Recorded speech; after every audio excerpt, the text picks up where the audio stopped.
friends, it's me, Jonah, and Yarn Inspirations is sponsoring today's crochet show and tell. I just finished this red heart side-to-side crochet shawl, and I love so many different aspects about it. Number one, I love the stitch.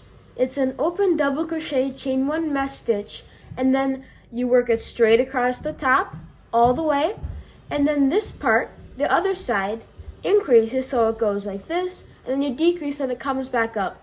And you work these picots or scallops or scales or peaks, whatever you want to call them, as you go. So you don't have to add anything on later, as well as this top border. You add this on as you go, working in groups of 8 single crochet over 4 rows. And then when you start, for the color I chose, you start with a solid blue, transition into a little more green until you have green. And then you transition a little green into orange, and then orange into red, and more red, and then it ends at a solid red. So that's how this yarn, Red Heart It's a Wrap Rainbow, goes through its color scheme. But I don't have any Red Heart It's a Wrap Rainbow on me right now, so I came up with 2 and even a few more great options to use to substitute. And this shawl is perfect for any yarn, any hook size you'd like to use, and you can also change the size to your liking. So another option is a Red Heart Roll with a Tweed, which is another cake yarn of Red Heart that has beautiful striping, and this is the color Marine. It's a little bit thicker, but it's still very pretty if you use a nice size hook. And another one of my favorites for drapey, open mesh stitch summer items is the Bernat Softy Cotton, which is a cotton and acrylic blend, and it's a 3-weight, and it looks really great when used with an open stitch and in shawls. And the only stitches in here are double crochet and chain, as well as single crochet and slip stitch. So I recommend it for easy to beginner crocheters. So grab your crochet hook, your pair of scissors, and the figure pattern, which I've linked to down below, which has the written instructions, as well as a helpful stitch diagram for both the increasing and decreasing sections of our shawl. Let's get started, because I'm going to show you how to do the beginning rows, because after that, it's the same thing throughout your shawl. So here's the Red Heart side-to-side crochet shawl, and as you can see up closer how the yarn goes through its gradient pattern, and it's never a solid color except at the start and at the end, where in this case it's solid blue and solid red. But everywhere else it's just a gradient through, and it looks so pretty and very vibrant. And you start right up here with your chains, and then you start working a few of the mesh stitches, and once you do 4 rows, you come back and single crochet and return and continue. But as you work these 4 rows, you work these edges, these points that stick out right here where they're the groups of 4 double crochet, 1, 2, 3, 4, and they jag out, and then you skip those stitches and create the base to work up another one. And all the time as you go, this edge stays straight because you have the same number of stitches. But this one you can see we're increasing stitches. So this side's going out. And here we switch to a little green, and then a little more green, and then lots of green, and then we switch into starting off with lots of green and a little orange. And then at the middle point, right here, is when you start to decrease. And you can see the distinctive line, which is also another aspect of the pattern. It's kind of like an eyelet pattern between the scales and the body, or the mesh. And then you have your yarn gradient back through, and you're skipping stitches here by not working them. And it's decreasing you to the point up here where you have your solid red, and you're finished with your shawl. And you only have 2 ends to weave in, because when you use the Red Heart It's a Wrap Rainbow, all this gradient happens on its own, so you don't have to do any of it. So I'm going to take out my yarn and put a slip knot on my crochet hook. And then I'm going to zoom in a little bit to give you a better view. And I also wanted to remind you that the pattern has a stitch diagram if you find that easier to read. So to begin the increase section, you start by chaining 7. So you yarn over and pull through. Yarn over and pull through. 3, 4, 5, 6, and 7.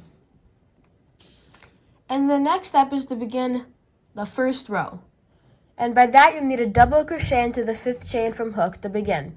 So count back 1, 2, 3, 4, 5.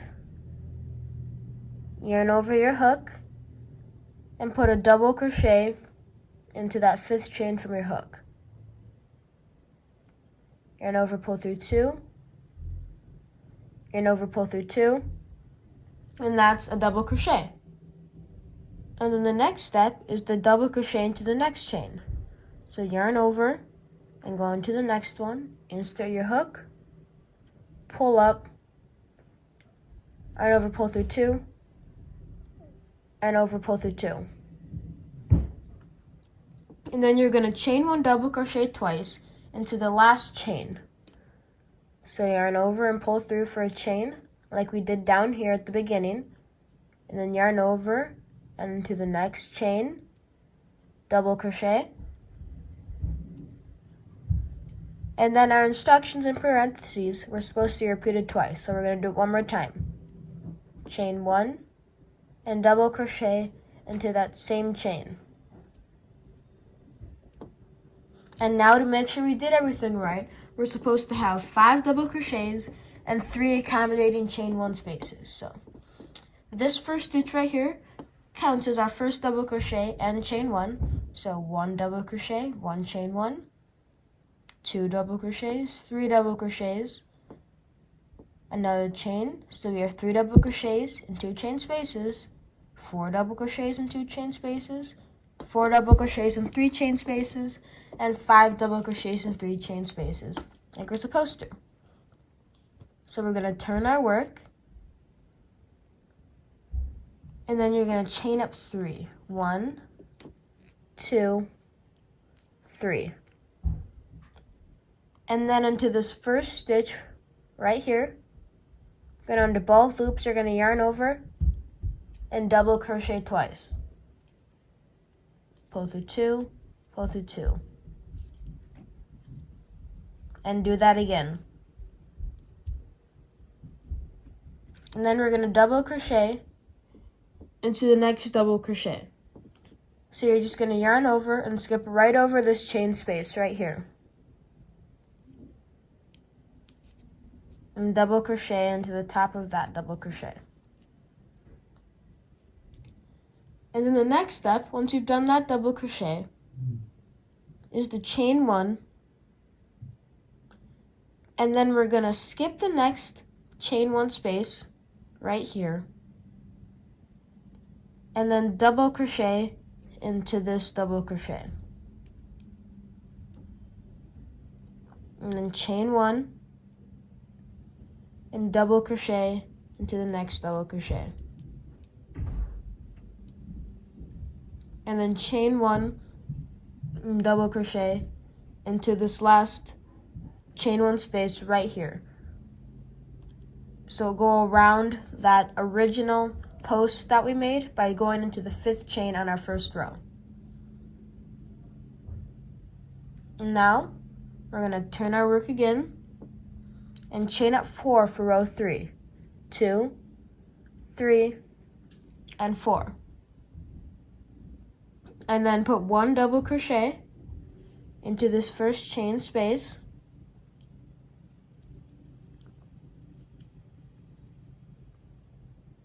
Then you're going to chain 1 and double crochet into this next chain 1 space twice.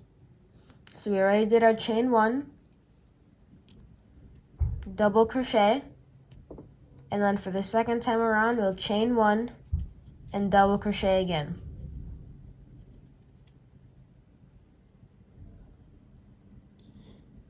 And then after that, Your next step is to chain 2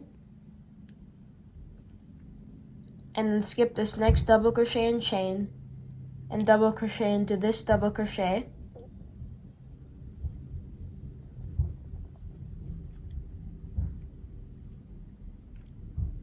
And then another double crochet into the next stitch, and then another into the next, and then into the top of this chain 3, going and making sure we catch 2 loops. We're going to work 3 double crochets. And once you put the first double crochet in there, it makes it a lot easier to put in the second and the third.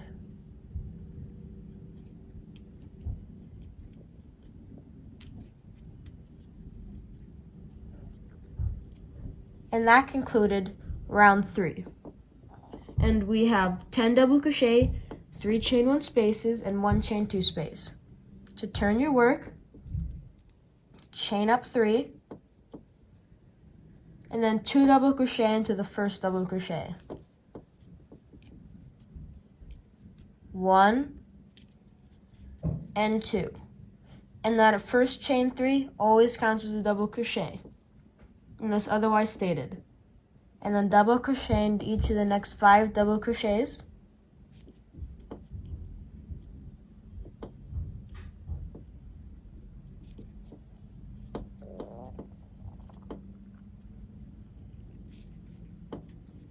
That's number 3. This is number 4. And this is number 5.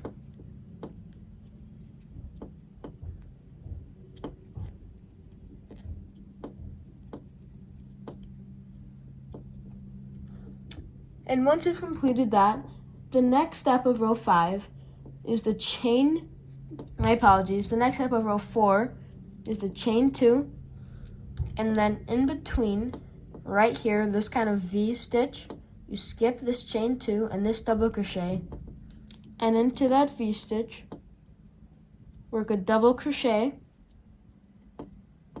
chain 1, double crochet. And then you're going to chain 1 and double crochet into the next chain 1 space.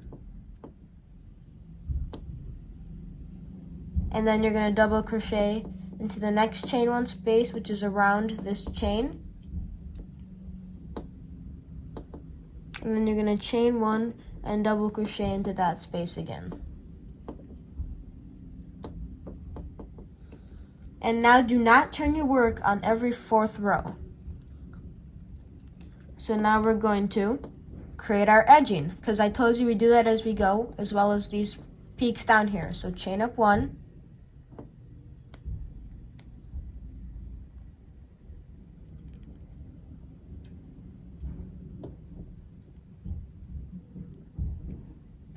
I'm going to redo that last double crochet because I kind of got it snagged a little bit.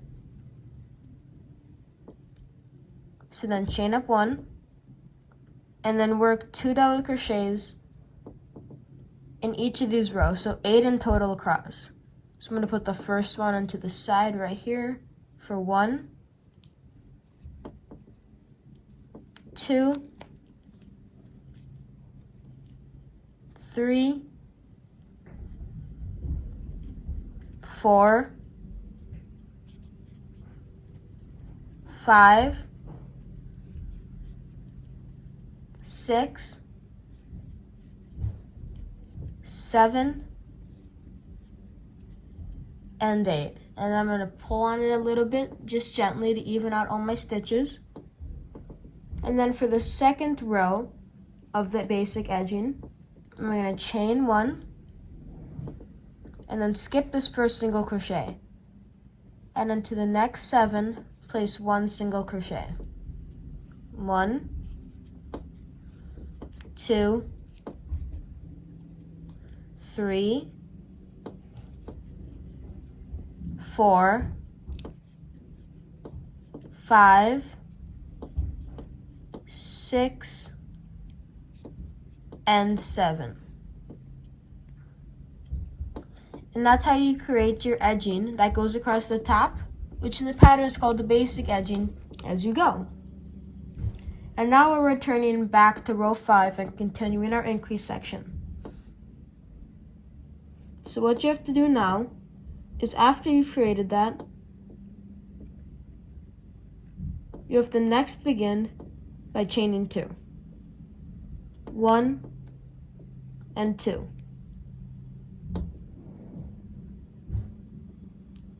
And then once you've done that, it's time to begin row 5. So in this first space right here, you double crochet, chain 1, double crochet, and then if you would like to, you can place a stitch marker around this first chain 2, branching off of our basic edging, but that's completely optional. And then you'll chain 1 and double crochet into the next chain 1 space 3 times. So that was the first time. This is the second. And this is the third.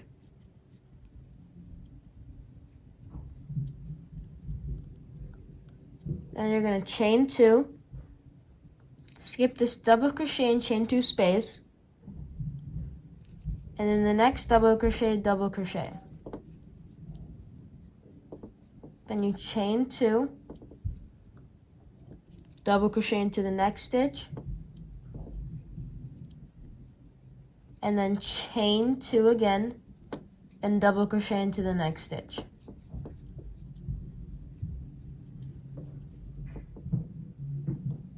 And then for row 6, you chain up 3 after turning your work,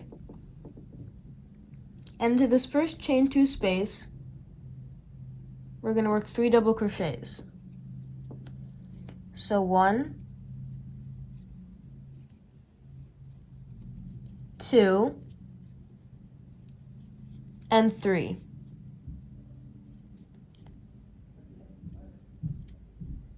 And then we're going to repeat that into the next chain 2 space, working 3 double crochets.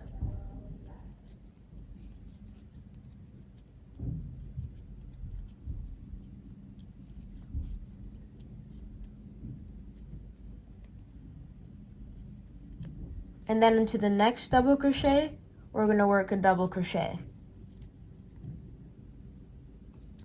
And then we next have to chain 2, and into this first double crochet, we're going to double crochet, chain 1, double crochet, chain 1, double crochet. Then you're going to chain 1 and double crochet in each chain space until the end of the row.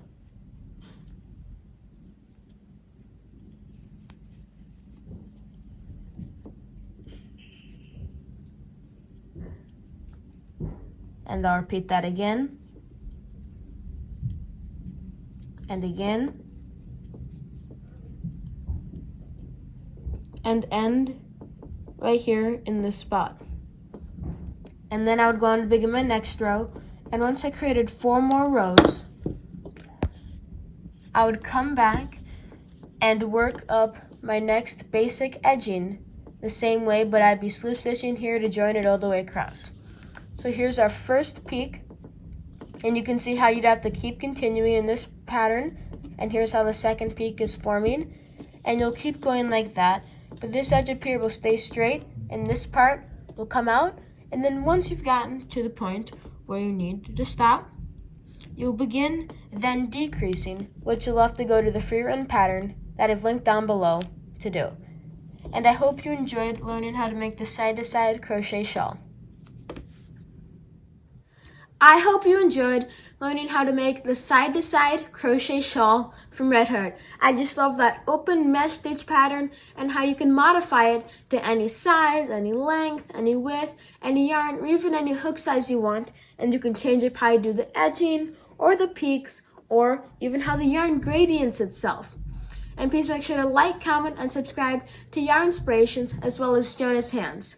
Crochet away, friends!